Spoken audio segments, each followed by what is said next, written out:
Sama tulisannya video tidak tersedia tampilannya.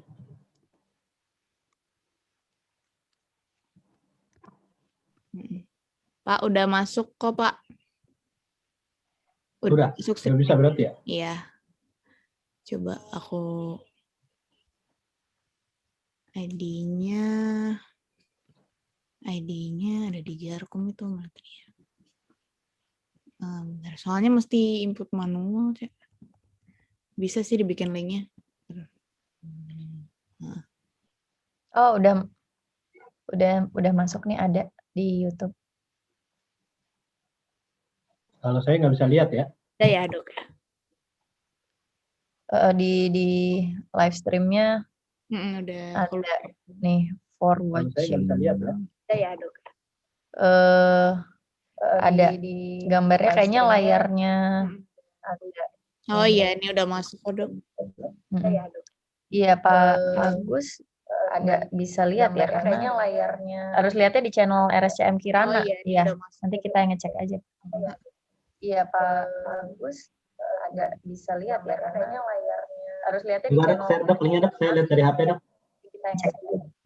Ini aku udah aku udah bisa lihat ya karena layarnya. Harus lihatnya di channel. Dok, linknya Dok, saya lihat dari HP Dok. Yang Widowati SW Indra. Ini aku udah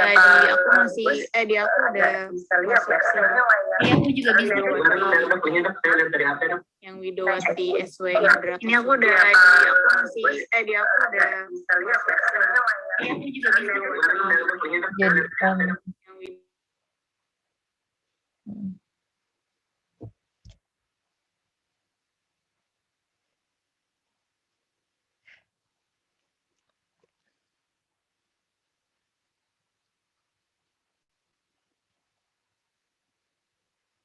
nanti bisa di startnya pas kita udah mau mulai atau dari sekarang harus udah start terus ya, Nindi?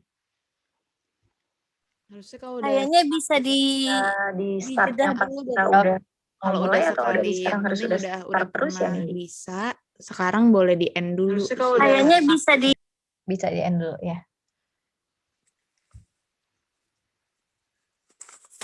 Tapi berarti nanti yang harus nge-on-in lagi Pak Agus lagi dong. Pak Agus lagi ya? Atau di-on aja apa gimana ya? Di-on aja kayaknya ya. Di-on aja nggak apa-apa ya? Nanti kalian atau di-on aja apa Agusnya gimana? lagi dong. Kalau dimatiin takutnya Di-on nanti aja nggak sisi apa-apa ya? Nanti kalian atau di-on Saya aja. boleh lihat nanti Dok. Apa boleh ini ya? Saya tinggal aja ya. Hostnya mau diserahin nggak hostnya? Takutnya nanti sisi Nggak sama saya tinggal aja. Dok. Apa boleh ini ya? Saya tinggal aja ya. Boleh ditinggal tapi jangan list Hostnya mau gitu. diserahin nggak hostnya? Agus, punten hostnya mungkin bisa dioper ke dokter Nindi ya. Jangan, kalau dioper nanti live-nya jadi nggak connect ya? Kan cuman hostnya aja dok. Pak Agusnya masih tetap ada. Kecuali Pak Agusnya live. Baru dianya berubah. Kayaknya karena YouTube-nya nyambungnya dari akun Pak Agus. Atau saya tetap host, saya tinggal aja nggak apa-apa ya? Iya, kayaknya gitu deh. Oke, saya tinggal. Agus, Itu nggak ya, punten Nindi? hosting Siska dulu ya Pak Agus. Kenapa? Hostin aku dulu. Bu Herlin ya? Dalam. Panggilannya Bu Herlin apa Bu Siska sih? Bu Siska. Kalau malam Bu iya. Siska, Pak Agus. Ada dua nih, Bu Herlin, Bu Widya, Bu Siska. Yang benar Iya, mana? tergantung tanggal genap, tanggal ganjil. Oh ya, panggilan ganjil genap. Heeh. Oke Dok, selamat melaksanakan kegiatan. Izin saya juga tinggal boleh ya. di co-host. Pak Agus, maaf, satu lagi Pak Agus. Siapa? Dr. Marsha Raifa. Iya. Dr. Marsha. Bagus. Iya. Oh, ini pakai waiting ini ya? Waiting room ya? Ya, saya pakaiin waiting Lihat room. ya. Ya, Pak, udah masuk kok, Pak. Oke. Dokter Raisa, mana Dokter Raisa tadi? Marsha Marsha. Raifa. Di dalam meeting, in the meeting udah. Oke, Dokter Marsha. Terima kasih ya Pak Agus. Ya, Terima kasih Pak Agus. selamat melaksanakan kegiatan saya. Ya, selamat ibadah Pak. Ya, selamat ibadah.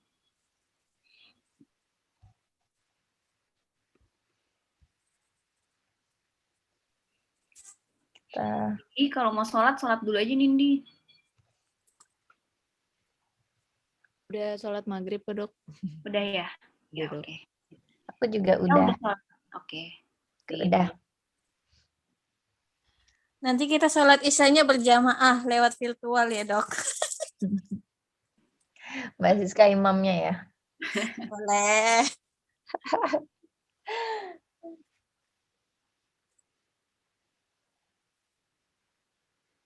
Waktu yang IGS series itu kan yang pegang akun IGS-nya Siska, yang channel ke YouTube IGS, tapi hostnya bisa Siska operin waktu itu ke Dokter Yulia.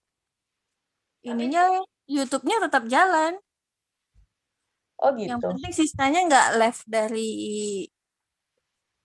Ini ya. ya. Udah nggak apa-apa. Paling nanti apa kira-kira kekurangannya. Tetap kan kita kalau tetap bisa Host tetap bisa admit semua kan ya, mute semua bisa kan. Paling nanti yang nggak bisa, kita nggak bisa bikin Dokter Firna dan lain-lain jadi co-host juga gitu ya. Iya, nah itu dia. Nggak apa-apa sih kayaknya ya.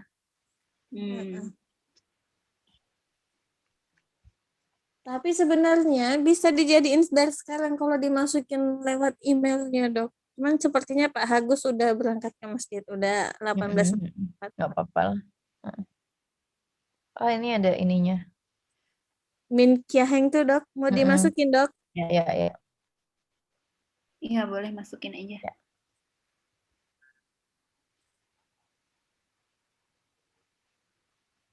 Mau nyalain video mana sih?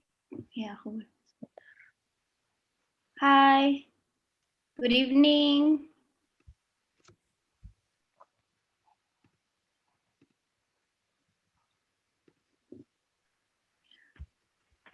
Hi, good evening, Min Hye Kang. Sorry, I cannot hear your voice.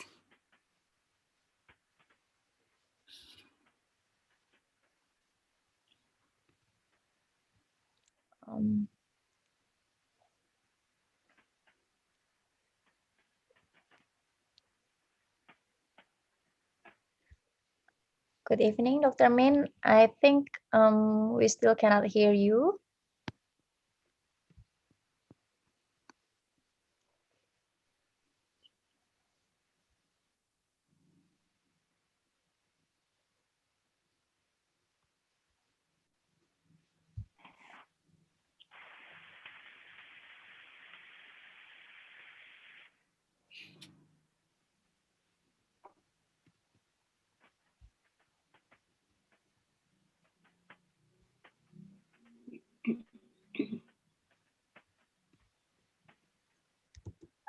We can't still hear you, Dr. Min.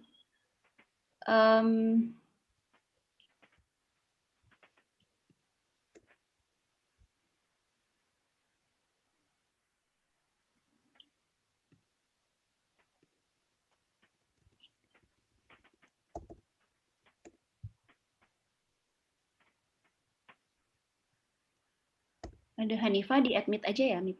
Ya.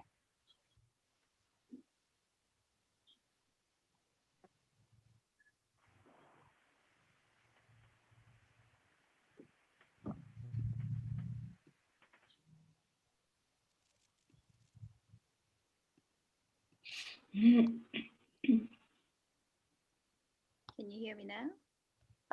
Yeah. It's very low volume. Can you? Yeah, it's very low volume. Maybe you can speak louder. Yeah, is it if I speak a bit louder? Yeah. So we can hear you now.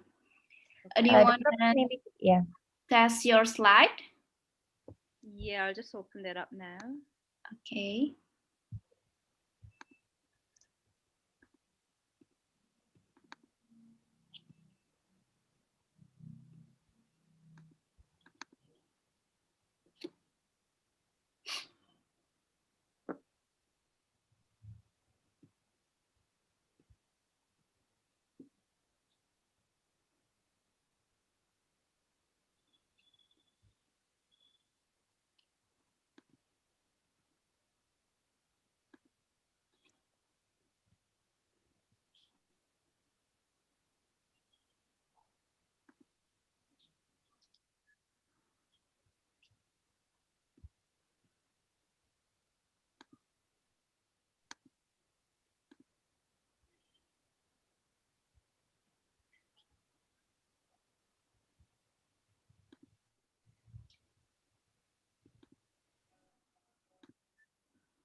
Can you see my screen now? Okay.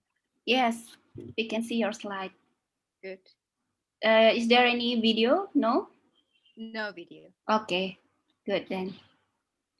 So I'll just go through the slides, make sure it comes through. Yes. I think your voice is still too low.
Testing the microphone. Yeah, we can hear you. I think I just have to speak up. I can't get my earphone to work, so I just have to use the microphone with my laptop. Sorry about that. Yeah, it's okay. We can hear you clearly now. Okay.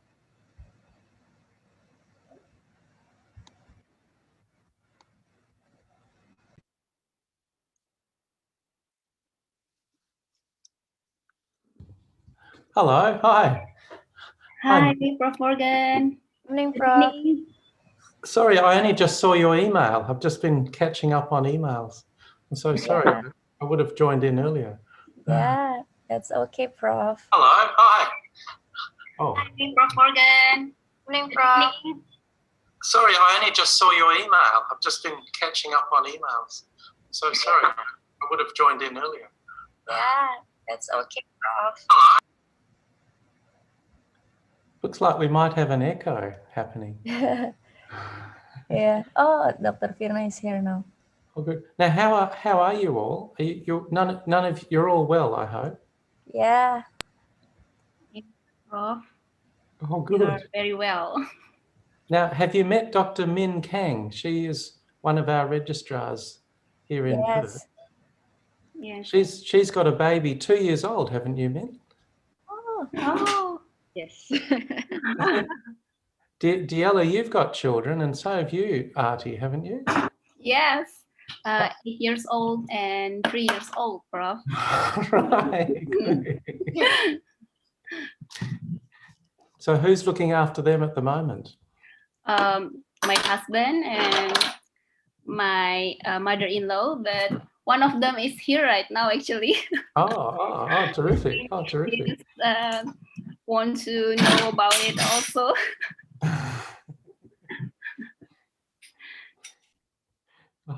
Oh, that's terrific. Now, who have we? Oh.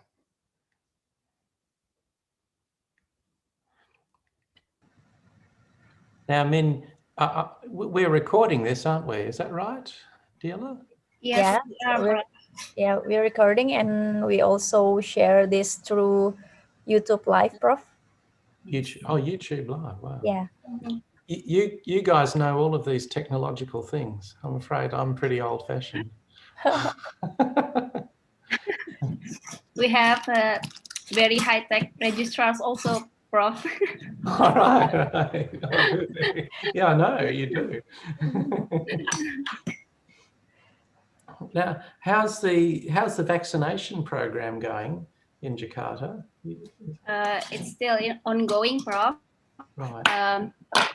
Yes, especially for the elderly, and some of also adults now is going to given also the vaccination besides the elderly. Right. But it's still Good evening, Dr. on Firna. elderly. Good evening, Verna. Firna. Hi, Verna. How are you? Hi, Prof. Hi. Hi, Prof. Hi. Oh, I'm sorry. no, we were just talking My about laptop is a bit slow, Prof. the internet, is it?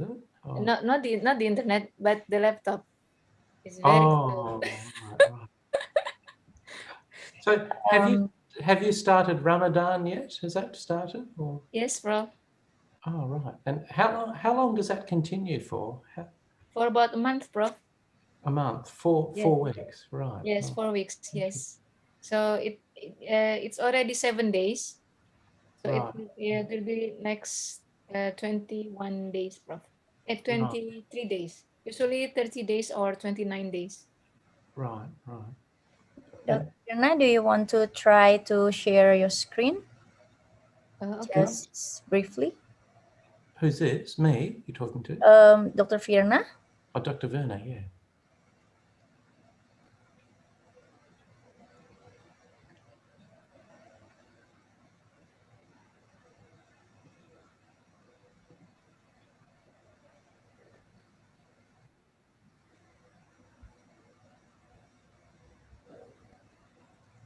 Yes, we can see it clearly. Is there any video, Doc?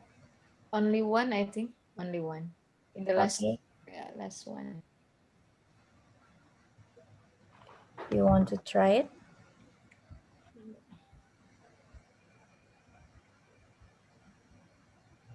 Usually it will be okay, Mita. Yeah. Let the my laptop is a bit slow. I will try to close all other programs. Okay. Okay. So maybe I will admit all the participants. Yes. Yeah, sounds good. Okay. Yeah. And Prof. Morgan will start to open the event. Right. Thank you. Okay.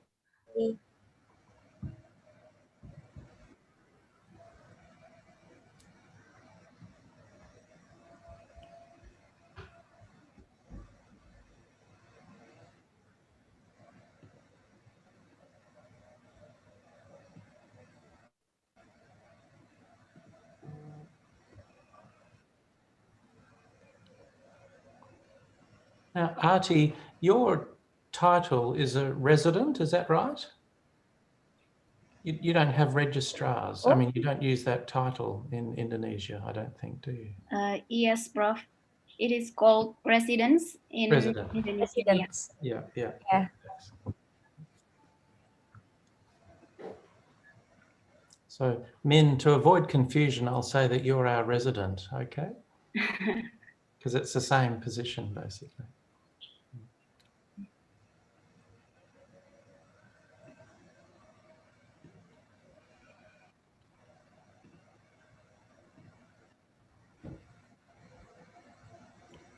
Oh, we've got 48 participants. Terrific.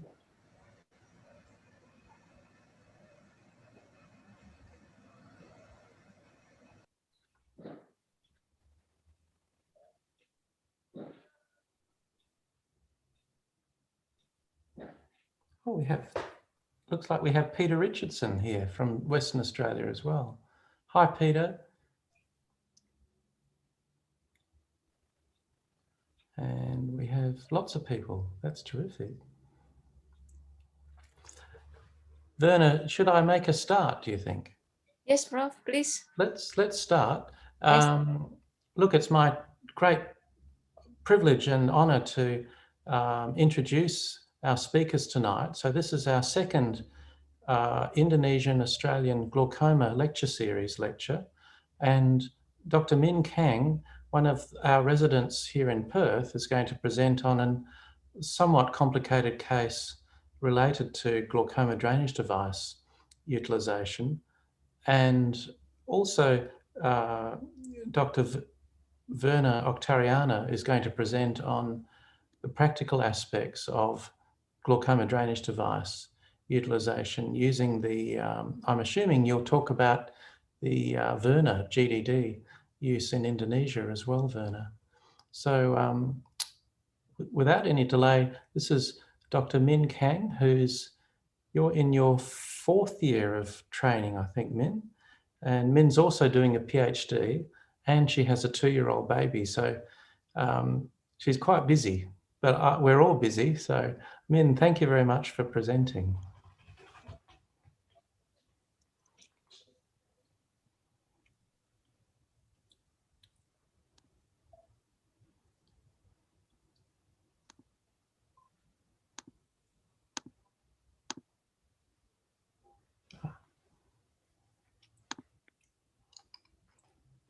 Okay, hi everyone. So I'll just start.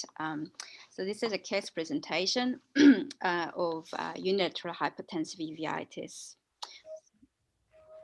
So this is a 44-year-old man from Nigeria, initially presented with unilateral hypertensive uveitis, and intraocular pressure was 48, and there was mild cells, +1 cells in AC.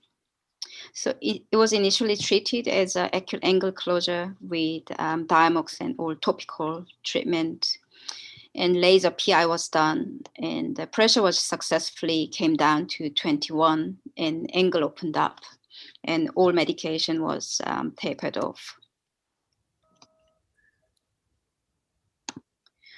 But 3 months later, there was IOP spike again, up to 42 millimeter mercury. And at the time, there was still cells in AC with some KPs. So we tried medical therapy again, which successfully reduced the pressure. But we couldn't taper off all medication, and he had to remain on Combigan to keep the pressure below 20. And he had to use topical steroid at least once a day to control his uveitis.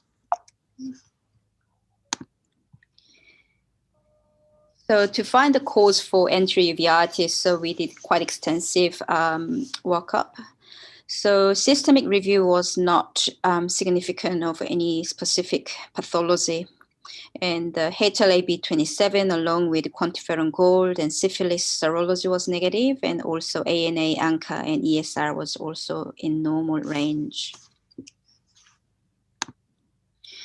And he continues to have uveitis flare up about 2 to 3 times a year, and each time the IOP spikes up to 50, and each time he needed Diamox in short-term use to actually control the pressure.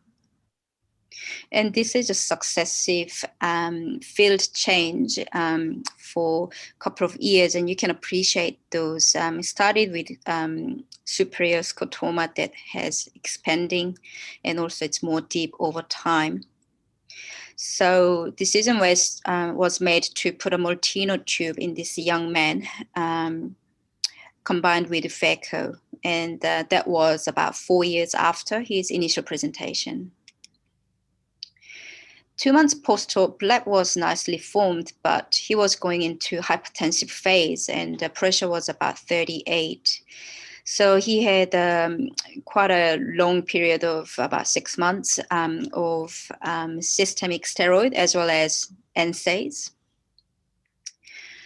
And IOP finally came down to about high teens, but he had to use Combigan and Azopt to control that pressure.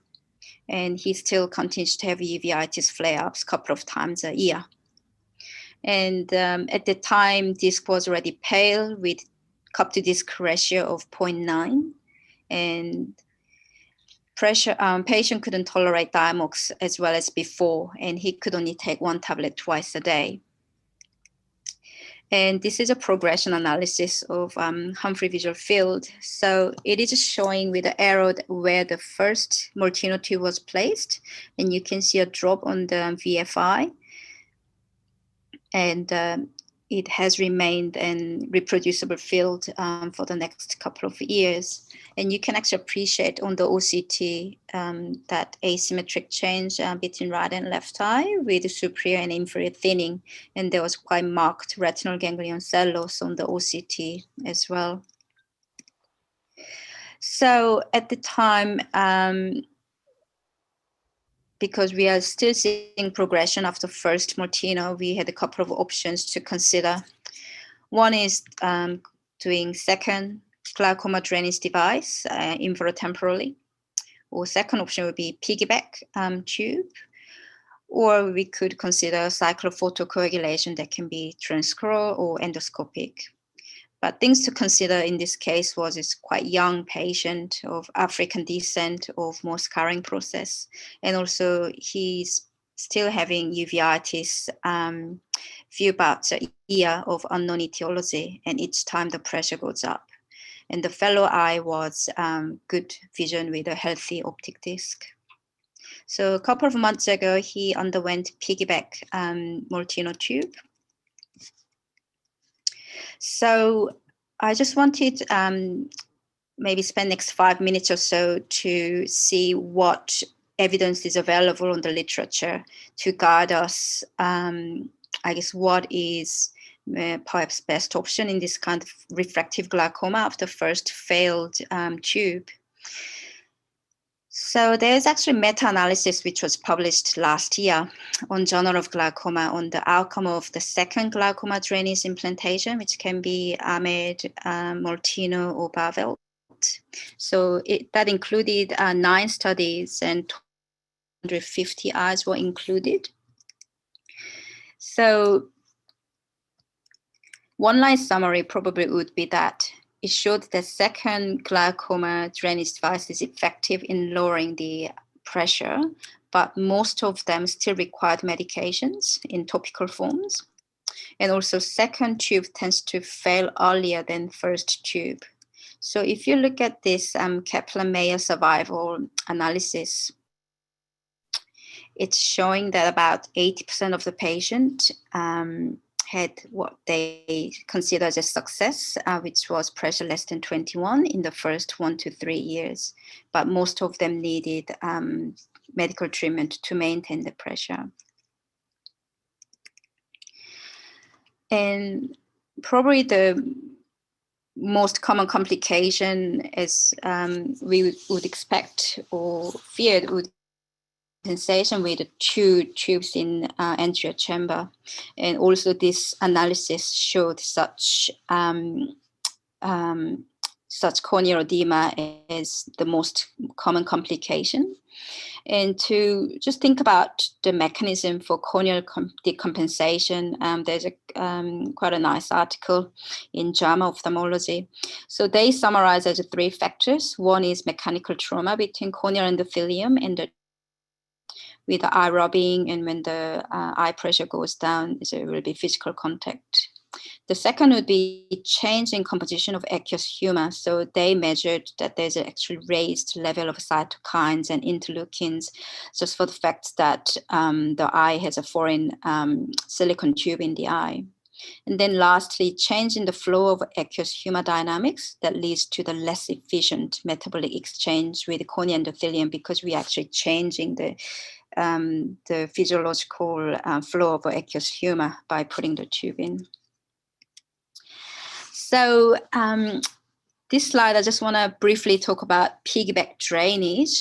So piggyback drainage is joining second tube directly to an existing tube. So the technique involves suturing Bavelt or Molteno tube to an unused scroll quadrant. Then we run the silicone tube in the subtenon space under the rectus muscle.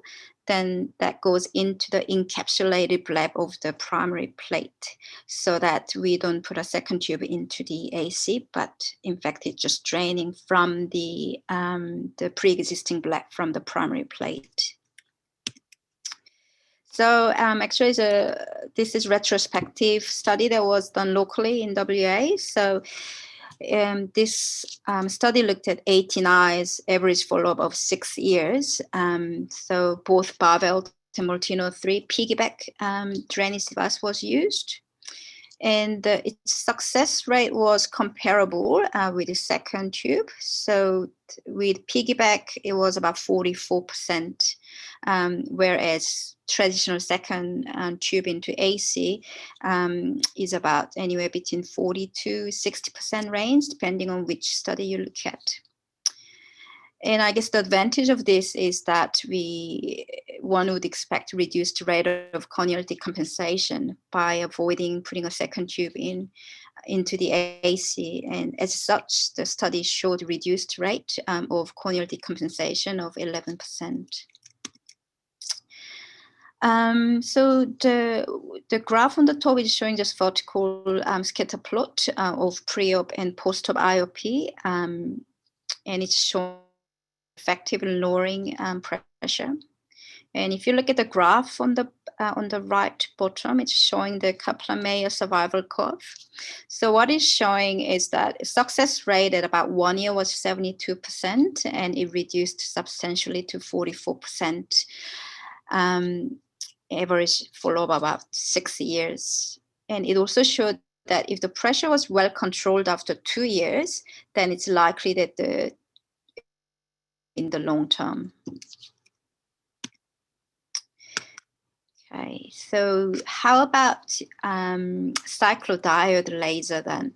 So there is also retrospective study of decent number, about 75 eyes, that compared second tube. First is transcranial cyclodiode, and follow-up duration about 2 years. So it showed that both are effective in lowering pressure,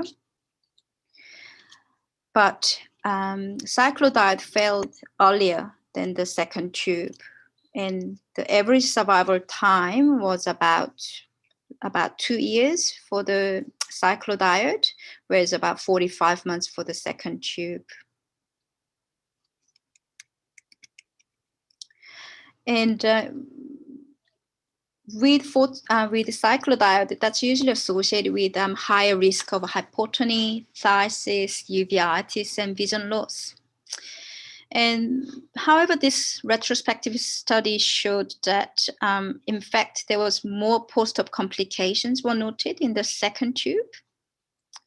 But if you look at this table closely, most of the cause for the failure was actually they were related with from the either initial or second tube shunt exposure.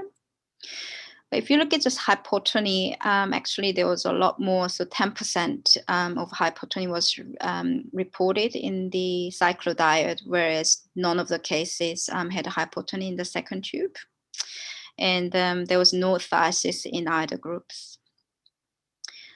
And both groups had a similar vision loss, with the cyclodiode only 2 Snellen lines, whereas the second tube was 3 Snellen lines at the average follow-up of 2 years. So I guess more recent technique would involve endoscopic, where actually it leaves the sclera and conjunctiva more intact for future glaucoma surgery if needed. And it's thought to be to give lower rate of hypotony, phthisis, uveitis, and vision loss that's traditionally associated with cyclodiode transcranially delivered. So prospective study involved 73 eyes with 2-year follow-up, and both measures lowered pressure effectively at about 12 months, and it showed that survival outcome was in fact higher for endoscopic cyclophotocoagulation, but actually there was no statistical difference. So that was the retrospective study I could find, but it was relatively short follow-up, having said that. So to summarize, this was a case of unilateral hypertensive uveitis with refractory glaucoma in young African patient. So encapsulation of the fibrous capsule surrounding the plate is the most common cause of the long-term failure of the primary tube. So second tube or cyclodiode is commonly considered in the case. but corneal decompensation with the second tube is most common complication. Whereas with the cyclodiode, hypotony, diastasis, uveitis is a complication that's traditionally thought to be associated with cyclodiode. So this case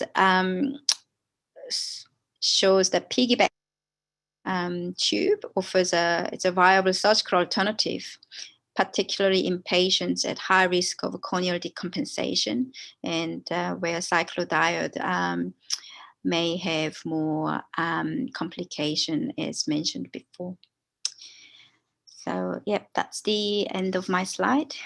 So if anyone have questions.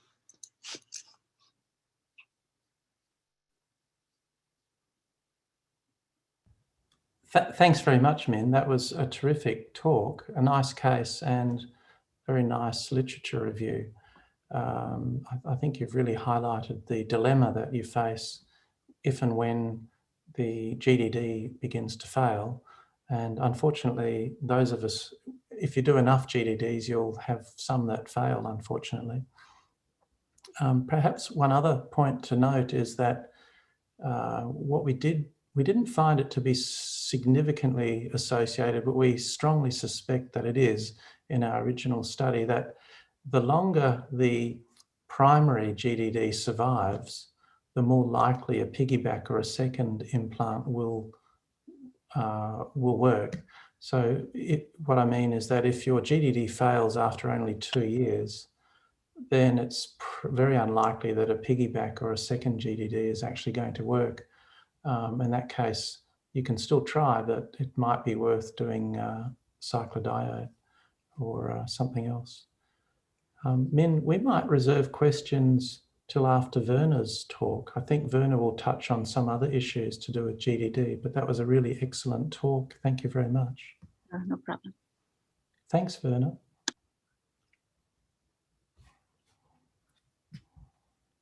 Thank you. Thank you, Professor Morgan. I will share screen. I will share my presentation.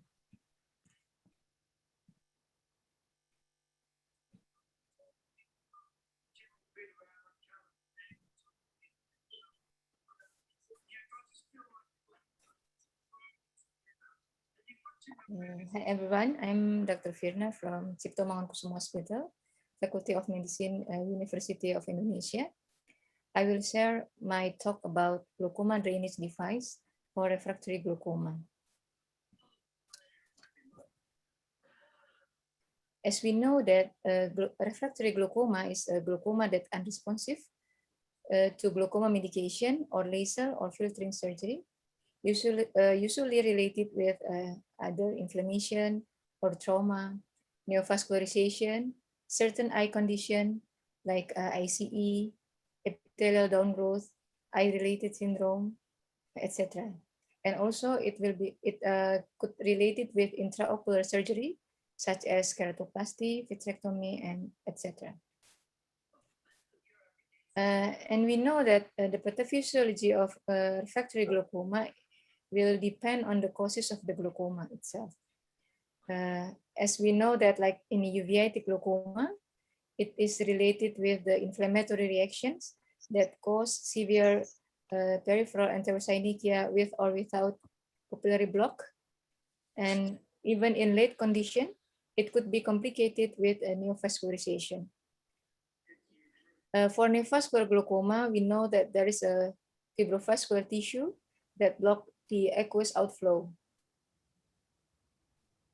For traumatic glaucoma, it will be like variety of causes.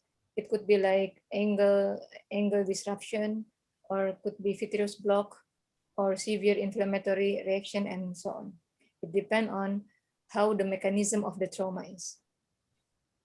For intraocular surgery, it is related with the type of surgery, like post-keratoplasty, vitrectomy. We know that even in my experience in the hospitals, I found that the post-intraocular surgery is quite challenging in managing the cases. especially if the vitrectomy was combined with the scleral buckle. In my hospital, there are still some surgery of retina that is using the scleral buckle, and it is really challenging cases for me. And for iridocorneal endothelial syndrome, we know that the angle changes due to the atypical endothelial cells. So we could see that most of the cases will have a the disruptive condition of the angle. Most of the cases I found it is like most of my cases with refractory glaucoma due to iridocorneal endothelial syndrome has like a synechia most of the angle. So it is quite hard to manage the refractory glaucoma due to the ICE syndrome. And then also like a secondary congenital or juvenile glaucoma related with syndrome as well, like Well-Marsesani, Peters anomaly, Axenfeld-Rieger syndrome, etc. We have quite a lot of cases with this kind of type of glaucoma because our hospital is a top referral hospital. So we found quite a lot of cases with syndrome with Well-Marsesani or Axenfeld-Rieger or Peters anomaly.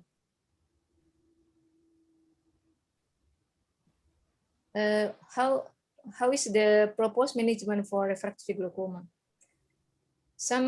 If the refractory glaucoma is only related with the uncontrolled medical treatment, some propose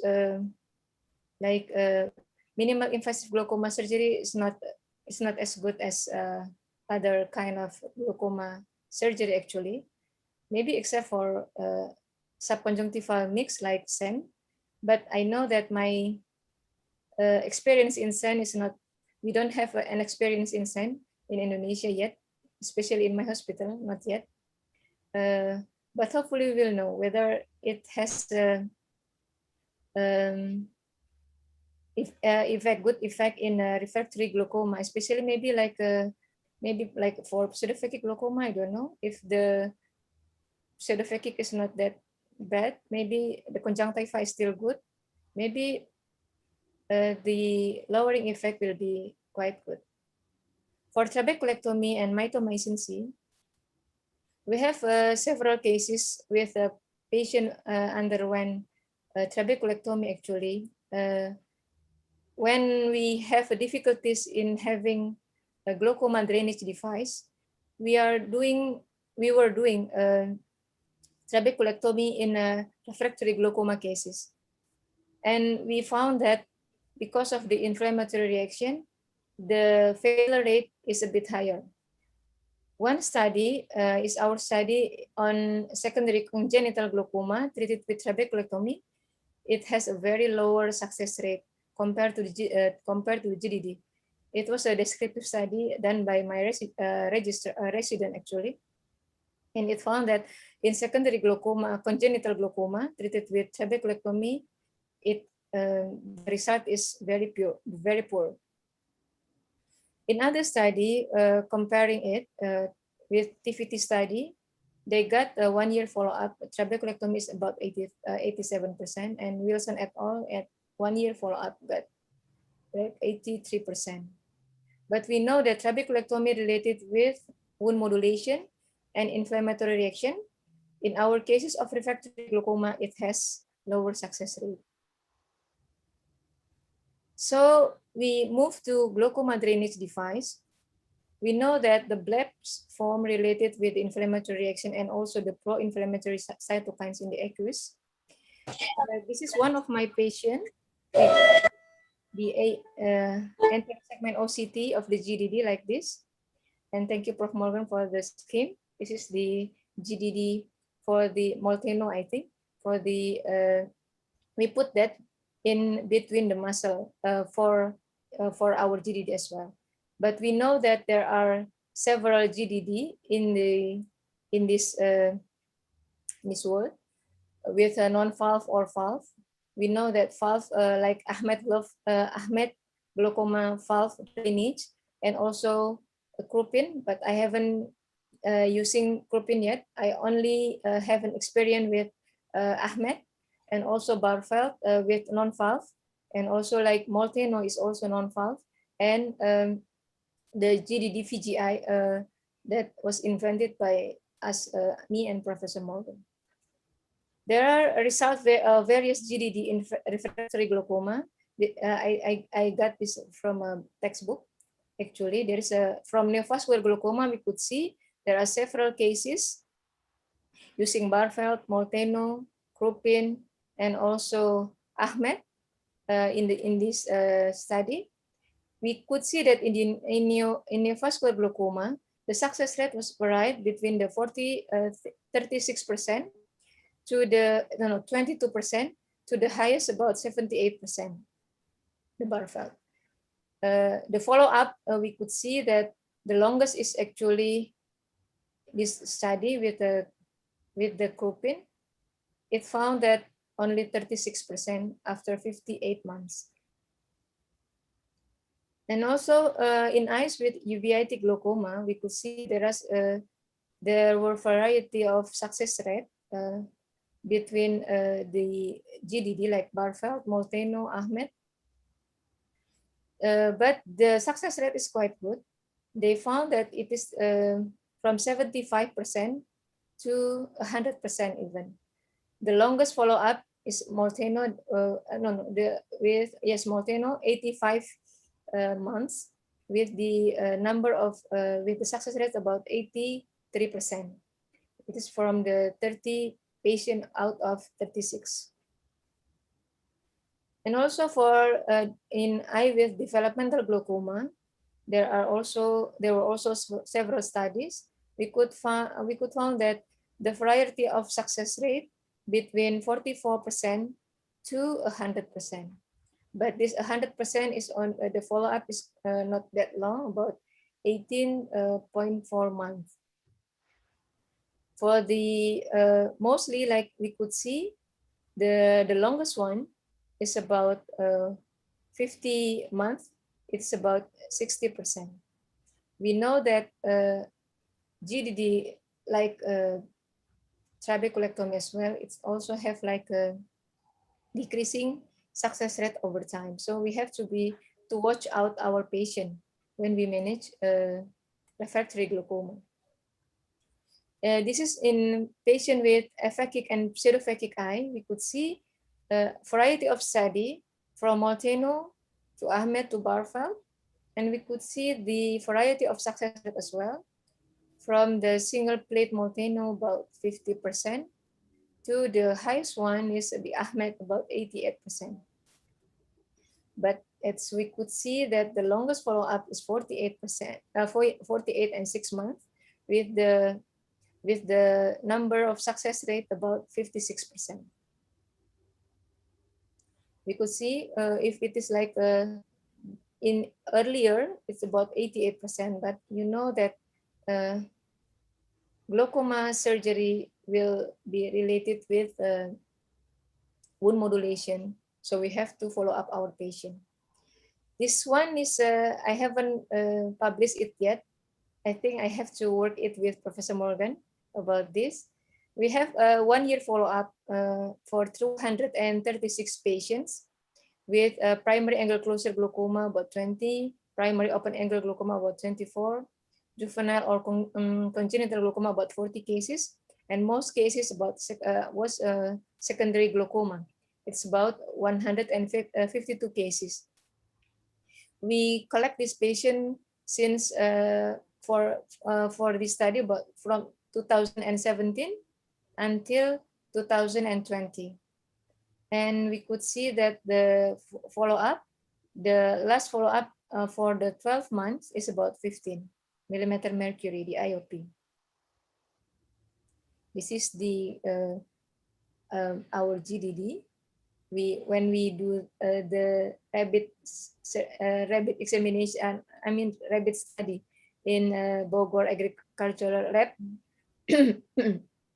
we have a quite nice experience back then. I want to share you, this is one of, I think it's very, very challenging cases. our cases with a male 32 years old with blurred vision, both eyes, since 9 months prior coming to our hospital. The IOP of the right eye was 35 and the left eye is about 36. At that time, the best corrected visual acuity is 0.15 on the right eye and 0.8 in the left eye. With shallow anterior chamber, the axial length of the right eye is 21.07, and then in the left eye, the axial length is about 21.19. And gonioscopy show a close angle, and fundus in both eye when he came 0.9 to 1. And we could see from the OCT examination like this.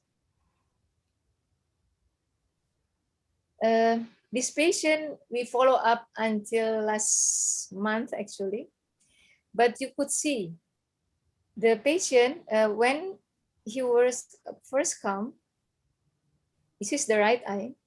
We did quite a lot of surgery in his right eye. At first we do the trabeculectomy, but then the anterior chamber depth worsened. This is the von Herrick actually. So it is easier. This is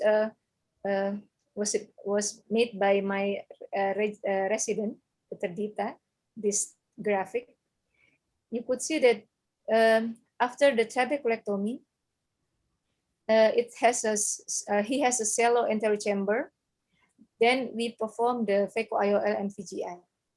But then there is a membrane. So we have to do a membrane on the tube, and we do the NDX on the lumen of the tube. But then the AC anterior chamber depth worsened again, didn't improve. We perform the AC reformation and do the anterior vitrectomy. And then the anterior chamber depth is getting better. But then the patient has another severe inflammatory reaction, and then there is a membrane cover the iridectomy. So we do the membranectomy because there's a membrane covering the IOL. So we have to do the membranectomy and releasing the synechiae, and also they release the iridectomy. This is the right eye, and the left eye is the same. Because of actually because we know that the patient has a prior the malignant glaucoma, some kind of malignant glaucoma. So we just performing the phaco-IOL and trabeculectomy and mitomycin C in this patient. So we did combined surgery. When after we did the combined surgery, actually the anterior chamber is quite good, but the IOP is getting higher. So we do the needling and 5-FU injection.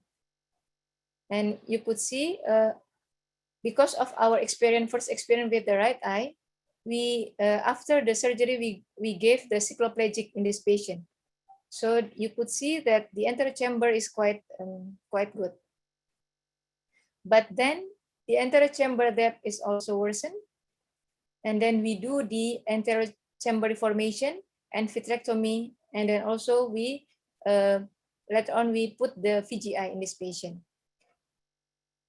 On the last, this is the one of the surgery, the VGI implantation.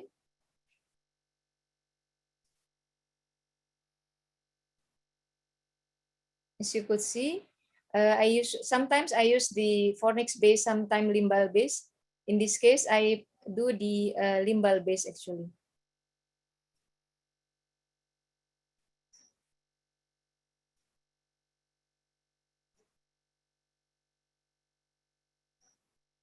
And then we put the tube in this patient. But later on, actually, I changed how to perform the VGI.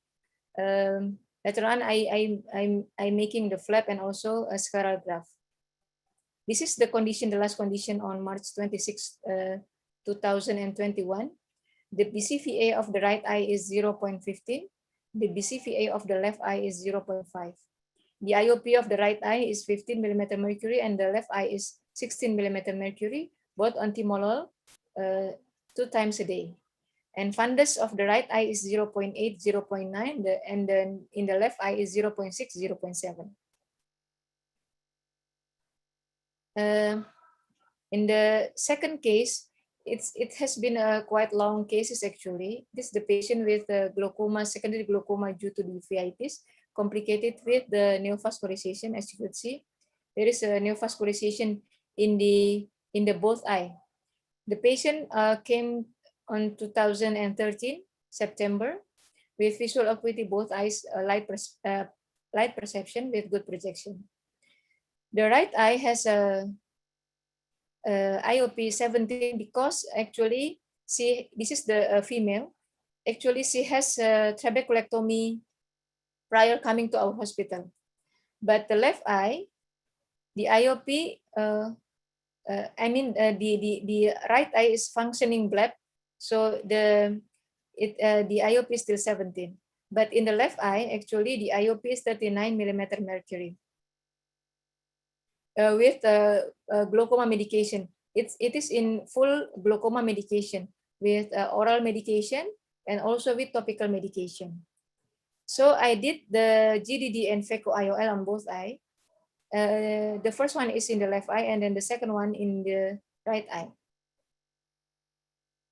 On December 12, so it's about 2 months after the surgery, the visual acuity 630 and on the right eye, and in the left eye is 630. The IOP on the right eye is 8.3 and then in the left eye is 10.3 millimeter mercury.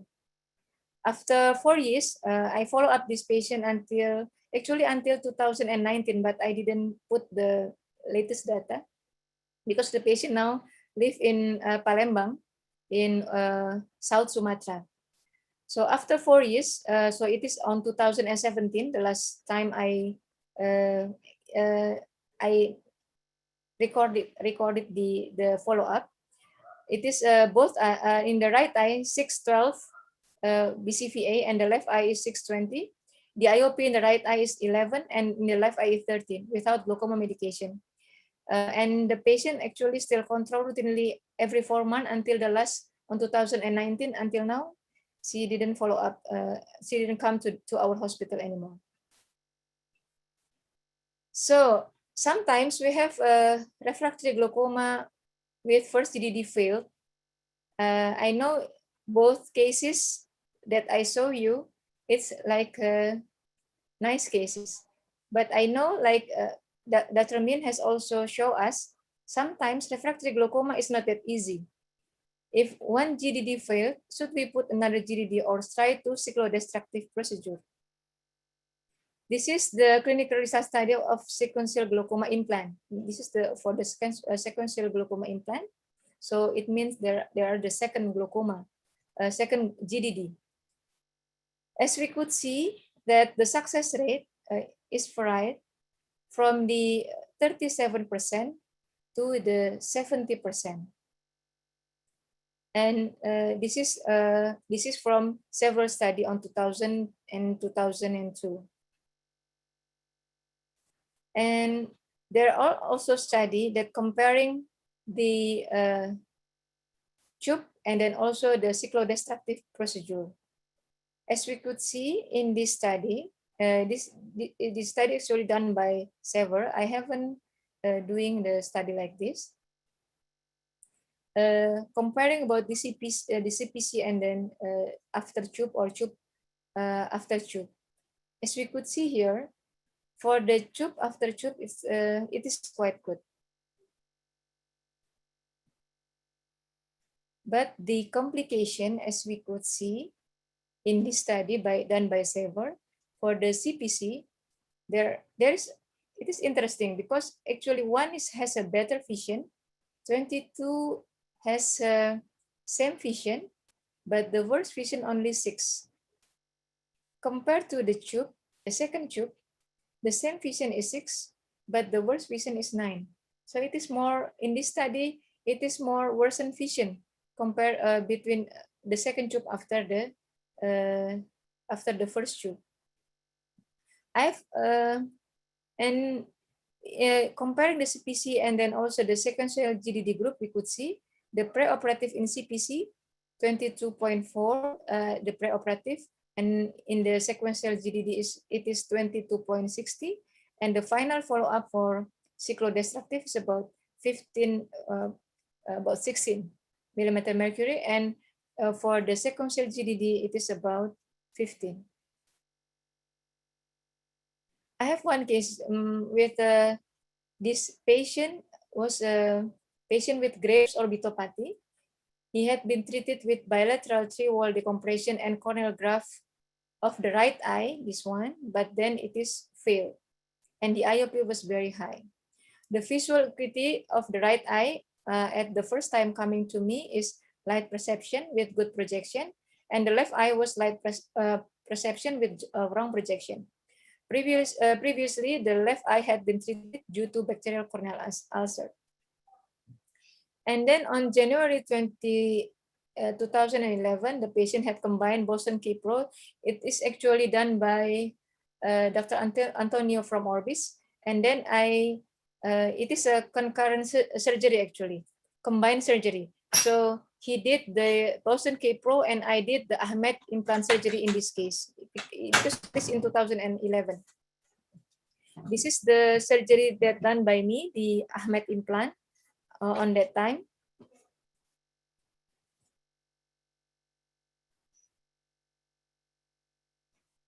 I just move it forward. So it is like this. I make a flap, scleral flap at that time. And then I put the, prior inserting the tube, I put the viscoelastic like this. So it is like a blind surgery actually, because I didn't know whether the tube is actually in the anterior chamber or it is in the posterior chamber. Actually, I tried to put it in the posterior in the posterior chamber actually. And this is the eye condition with the Boston K-Pro. On February 20, 2011, the visual acuity of the right eye was 4 meter finger counting and was given prednisolone acetate 3 times and combined prostaglandin analog with beta blocker 1 time a day.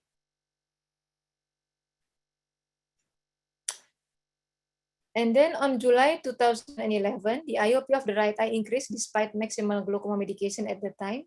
Just the patient was treated with TCP. So we did the transconjunctival cyclophotocoagulation in 2 quadrants with this condition. And on December 2011, the visual acuity of the right eye was 6.9 with contact lens, and the IOP was controlled with 1 glaucoma medication. But you know, as you could see, the visual field of the patient is very poor like this. It is with 10-2 Humphrey visual field. So we know that management of refractory glaucoma is still challenging. I have show you several cases with some with a good result, other with still challenging, and then we do the TCP on that patient. We know that there are several modalities proposed as treatment, with one more preferable is GDD. And failed 1 GDD will need 2 GDD or cyclodestructive procedure as choices. It depends on how the condition of the patient. Thank you very much for your attention. I will stop my screen sharing. Thank you. Thank you very much, Verna. That was terrific. We've got a couple of questions, actually. I think I'll try and now. Delvi is talking and asking. She's saying in a previous presentation, the major cause of failure of a GDD was encapsulated fibrous capsule of the plate. How can we decrease the chance of this occurring? Verna, do you want to have a crack at? That's a tough question. Yes, I know, Prof. Usually, if I have a patient with capsule, I mean with if it is like in earlier time of GDD implant, so it's like less than 1 year. Sometimes I propose to do like injection of 5FU, Prof. I did that in my several of my patients. I did the like bleb aspiration and also needling and also like injection with antifibrotic agent. But if it is longer, Prof, sometimes I try to do I have done 2 cases actually, but not that much. Try to do the excising the bleb fibrotic. So open up the bleb, and then I try to incise the fibrosis. One case it is a good result, but the other case it is failed. So I think it is challenging. So usually if it is like if I face a failed bleb like that, if the conjunctiva is still good, and then I could put another second tube, then I will put another tube actually. Thank you. Thanks, Verna. Yeah, that's a tough one. There was a vogue to doing what they call de-roofing of the GDD fibrous capsule some years ago. And I tried it once or twice and it didn't work for me. It worked for about 6 months, I think, and then it came back. But I have to say I haven't really tried it for about 15 years. It's a problem, and I think it's a problem with the physiology. There's a lot of things we don't know about why certain patients behave in the way that they do. So the answer to the question is I don't think we really know. Yes, bro. We just try actually, but sometimes it is very hard. One thing, Verna, you've got, how many GDDs have you put in now? About 500 probably, or quite a few.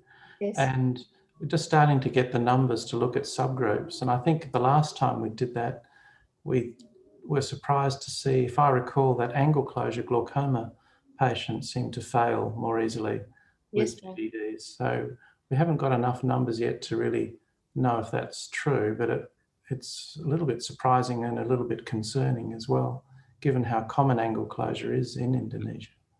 I'm going to, are we able to, do people have to type in their questions, or can people sort of speak and ask their questions? I'm not really sure how one works here. We have got one other question from Zeris Akajamal, complimenting both speakers and asking if the success rate for the second GDD decreases over time. Well, look, the short answer, or Min, do you want to answer that question? Because the question was directed to both you and Verna, but we'll give you the chance to answer first, if you like. Dr. Min, please. Yes, the short answer is yes. That's what the retrospective showed. And that, yeah, over time, the survival rate goes down. And most of them I found from the short literature review that there's quite a dramatic drop between 1 year and also just the subsequent second year. And that kind of continues across most of the retrospective studies I've come across. Antonio. Hi. Do you want to make a comment, Antonio? Just one question. I missed the first couple of slides. With the hypertensive uveitic patient, did you screen for herpes and CMV? There's a subgroup of there's a subgroup of these patients that Mei Ling and myself described some time ago with who get this more chronic relapsing hypertensive uveitis from CMV. Obviously, you need to do a PCR and. Yes, we did actually. We did PCR for EV. I missed it. Yeah. That wasn't reported actually in this case study, but we did that, and it was all negative, unfortunately. Yeah. But that's a great question. Have you found, Antonio, that have you been putting them on an antiviral, and have you noticed if that? Yeah, so generally the sort of more acute relapsing or acute short episode ones, usually we sort of assume they're herpetic, and obviously if you get a chance to get a PCR, yes, and I do leave them on prophylactic antivirals. And then the ones with the CMV, we've usually got a anterior chamber tap, and we've actually been doing that as a diagnostic tool even without surgery, and then we keep them on ganciclovir pretty much forever. And they seem to respond well to that, but they're the ones that the CMV ones are the ones that seem to end up with the filters, and not so much the herpetic ones, the HSV ones. Prof. Morgan, in our country, we have variety of cases. I mean, the causes of the uveitis, not only even with my case, with the one that I show you, it actually related with tuberculosis. So tuberculosis, Prof. Oh yeah, you're right. Yeah, right. so yeah, we manage the patient also with anti-tuberculosis, and it is quite good. So that's why the result is quite good for quite long of time. Right. We also manage the causes of the uveitis in the case that I show you. The second one with both eye with light perception, that one with Ahmed, and also the phaco-IOL surgery on the eye. Right. So that's a great point. In essence, if you can find the cause for the uveitis and treat it, it should make a difference to the outcome. Yes. I'll make a comment on that, the question about the hypertensive phase. I know Bill published some data about use of mitomycin C intraoperatively reducing the duration of the hypertensive phase. So certainly I'm more inclined in high-risk eyes to use mitomycin. The other thing is to do with the post-operative or intraoperative and immediate post-op management of tubes. We all know that trabeculectomy is one of the biggest causes of a longer hypertensive phase, and scarring is hypotony in the early phase because it breaks down the blood aqueous barrier. And often what saves you from hypotony is basically inflammatory cytokines and all the rest of it. So this is me talking here without any papers, Bill, so you know what I'm like. But I personally think, and I think even Maltino sort of headed that way a little bit with his design of his tube originally, where basically there's a certain amount of aqueous that's good for a bleb and there's a certain amount that's not. So low pressure aqueous is not good for blebs, and high pressure aqueous is also not good for blebs, and both of those probably cause encystment by different mechanisms. But normal IOP with normal aqueous is probably very good at actually causing a nice bleb to form. And my experience with trabeculectomy is if you can get a perfect trab that drains at 10 day one and stays at 10, they often do very well. And I think tubes behave similar, not exactly. The healing phases are slightly different. So I think there's a theory for maintaining a certain amount of aqueous flow around the plate if you can control it with avoiding hypotony. How you do that accurately and consistently is difficult. And that's sort of a surgical question that, when we're actually putting tubes in. I must say I am doing less slits in my tubes because of all the problems with hypotony. But I always try and get a little bit of flow coming out the tube of some description through a slit, but usually making them a lot smaller than I used to in the past to avoid the hypotenuse phase. I'm interested to see what other people think about that. That's a terrific question. I think you're right. Anthony Maltino used to talk about the pressure across the bleb stimulating fibroblast formation. So the higher the bleb pressure, the more fibrosis you tend to get. But in relation to managing pressure immediately post-operatively, I still find that very difficult. I tie off the tube really tight and then put a slit in the tube, and it almost doesn't seem to matter how large the slit is. It seems like half of my slits don't seem to drain very well. So that's a problem for me. I know, Werner, you tie off the tube with a knot that isn't super tight. You actually aim for a little bit of flow, and we're Ruju is going to do some work on some of your tubes to see if we can measure that and reproduce that. But maybe, do you want to just comment on the technique you use?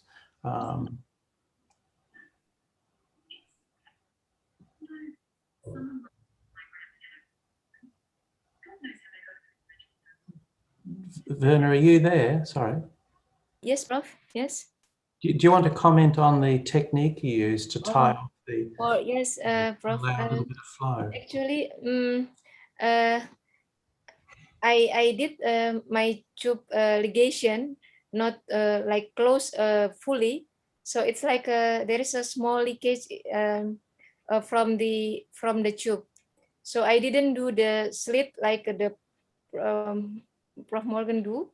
So I just do like a tight ligate the tube with the Ficre 60, but there is still small leakage from the tube actually. I try to send it to you, the 10 tube, Prof. Hopefully next week or this week actually. This week it will come and try to measure it. It is quite, I don't know, I will, maybe there is some explanation. I don't know, Dr. Antonio, whether my technique actually, like I know in some literature, they said that if there is an aqueous flow in the blood at the first time, there is like a possibility of hypertensive phase, right? No, see, I would disagree. I think a normal flow would be your best bet at reducing the hypertensive phase, which is probably why you leaving a small leak is very smart. I see. I see. Yeah. I agree with Antonio. I think that makes sense, actually. Yeah. So if you could teach us how to replicate that consistently, that would be great. Thank you. We will see, Prof, whether it is like I know that sometimes it is like it's like your feeling, Prof. Sometimes you know that it is enough by measuring through the flow of the tube. You will see how is my how is my ligation of the tube is actually consistent or not. We'll measure the resistance. Yes, I know. whether it is the same or not in those 10 tube, Prof. Right, yeah. I mean, it would be fantastic if the tubes were tied off to a certain tension that would reliably allow a certain amount of flow at standard intraocular pressure 15 or 20, for example. That would make a surgeon's life a lot easier, actually. Yes, but that's not the case. But if we could somehow work that into the manufacturing of the GDD, that would be great. Have we got any other questions? I realise I'm keeping everyone up late at night. It's 9 o'clock here in Western Australia, 8 o'clock in Jakarta. Given it was Ramadan, you probably haven't had dinner yet, I suspect. I have, Prof. All right. I have at 6. 6 o'clock. All right. Yes. Can I ask Bill? Sorry, can I ask one question? What size needle do you use for your piggyback tube? Because one of the biggest problems with the piggybacks, certainly piggybacking a barbell, I don't think is as easy as piggybacking a Multino 3 because the bleb's much flatter and harder to find. And secondly, a peri-tube leak effectively through the insertion can cause pretty intractable hypotony at times, which is one of the concerns I've had. And certainly in our public system, we've got a few patients that have probably been, their pressures have dropped too low for too long, and then they end up with all sorts of complications from that. So what is it? Is it a 23 or a 25, or you don't tie the tissue at all? Or yeah, good question. Look, I just make a nick with the knife with a 15-degree blade. Okay. I find if the incision is too small, I can't thread the tube through. And you leave viscoelastic in the eye? Yes, I do. Yeah, leave viscoelastic in the eye. And how often would you have to pump the eye up a second time? Not very often, touch wood. I did 2 last week. One was almost flat the day one with a pressure of 0. The other one had a pressure of 2. And today, which is 6 days later, they're okay. I mean, one's got a pressure of 3 and the other a pressure of 8, but that's kind of typical. But I suspect I've been lucky, and I think you're right. There is a definite risk of hypopnea because it's uncontrolled. I mean, I tie off the tube. I don't Yeah. the tube, but that slit into the capsule is totally It's unpredictable. Yeah. That's correct. And possibly I should try and use a needle. That's probably worth me doing that to make it more controllable. But I have had trouble feeding the tube for some reason, because when you're dissecting, it's awkward getting into that capsule over the plate, or at least I find it awkward with the space there. But I probably should try and do that next time. I have done two piggyback, Prof. Oh yeah. Yes, and one case with complicated refractory glaucoma actually, but on that patient I do the slit of the bleb using step knife. Do you know, Prof? The step knife, like the one that we will for secondary port for phacoemulsification. Right, like a 1.2 or a 1.5. Yeah, like 1.2, something like that. And I put the tube through that, and then the results quite good, Prof. I don't know, because my experience not that much, only 2 patients. Yeah, well, that probably makes more sense than the way I'm doing it. I think my technique could definitely be improved. Yeah. Yeah. Any other questions? I think we've all obviously very interested in what to do with failure after a primary tube. And Antonio has probably done more in Perth than anyone has done. Jubilato. Vernie, how many are you doing a week? You must be doing 4 or 5 a week, I'm assuming. Yes, it depend, Prof. Yes, sometimes it is like 2, sometimes it is 4, between 2 to 4 cases of glaucoma drainage device, Prof. Yeah, because we have quite a lot of cases with vitrectomy and also neovascular glaucoma. The complication due to the diabetes and also due to the hypertension. Yeah. So we have quite a lot of cases with those conditions. So you will see, unfortunately, some failing, and then we will end up with this problem. Any other questions or comments? No. Look, thank you. It's been a terrific session. A lot of interesting questions and great presentations. Min, thank you very much for your case presentation. Werner, thank you very much.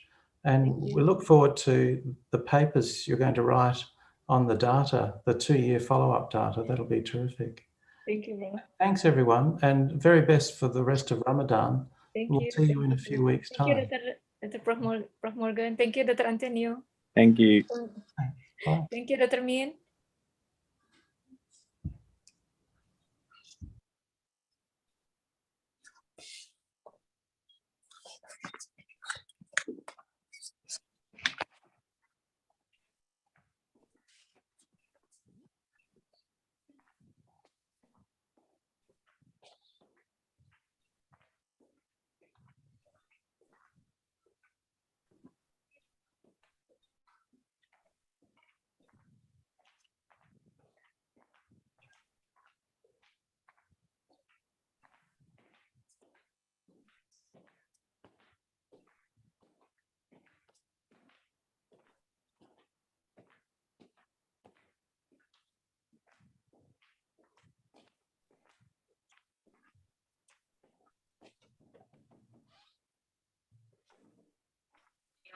What's that?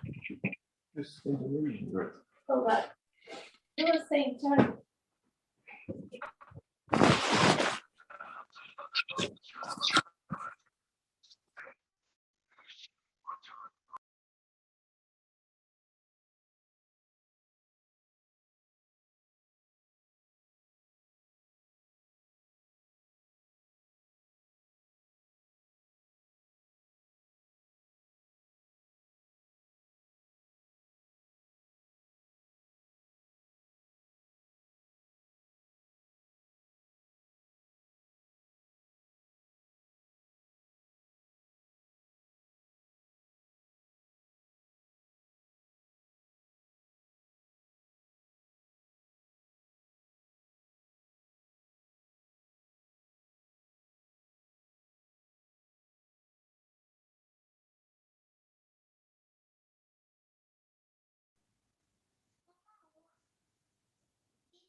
Assalamualaikum Dr. Nindi.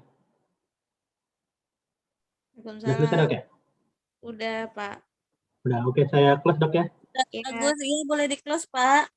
Oke, saya close ya. Ya, makasih banyak Pak Agus. Sip, sama-sama.